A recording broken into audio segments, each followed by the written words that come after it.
Badan Narkotika Nasional Sumatera Selatan kembali menggagalkan penyelundupan narkoba seberat 3.608 gram atau 3,6 kg dari 4 orang tersangka. Keempat yang tersebut ialah Nurrohman, Andi, Irfan Fajri, dan Ridwan yang merupakan warga Palembang dan juga Medan. Keempatnya ditangkap di 2 lokasi yang berbeda.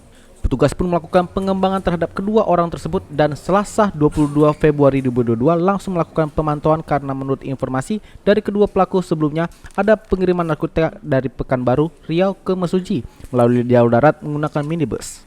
Tim yang dipimpin oleh Kabid Pemberantasan BNN Sumatera Selatan Kombes Pol Agus Sudarsono yang sejak pukul 10 waktu Indonesia Barat melakukan pengamatan dan penyisiran di Jalan Palembang Jambi, Kabupaten Banyuasin. Sebuah mobil Toyota Avanza berwarna silver bernomor polisi BE2363T mencurigakan gerak-geriknya.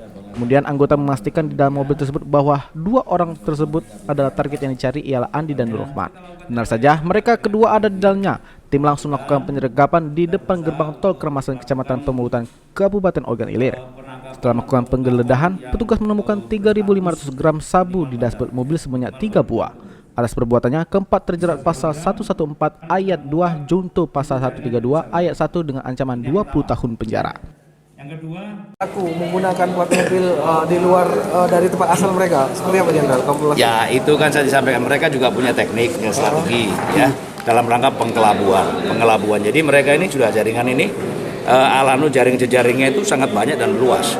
Mereka punya jaring-jaring di mana saja. Misalnya antar provinsi, antar kota mereka punya.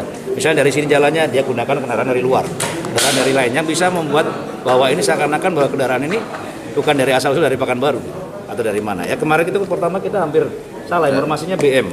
Tapi ternyata kita lolos sambil kita kejar sampai ke sana itu. Seperti yang kali ini didapat ya? Nah kali ini tapi kita hadang di penghulunya tol. Jadi istilahnya sebelum masuk kita waktu itu kan mereka sudah masuk, kita ada di rest area, kita sudah ketemukan karena plat nomor aja gitu masalahnya.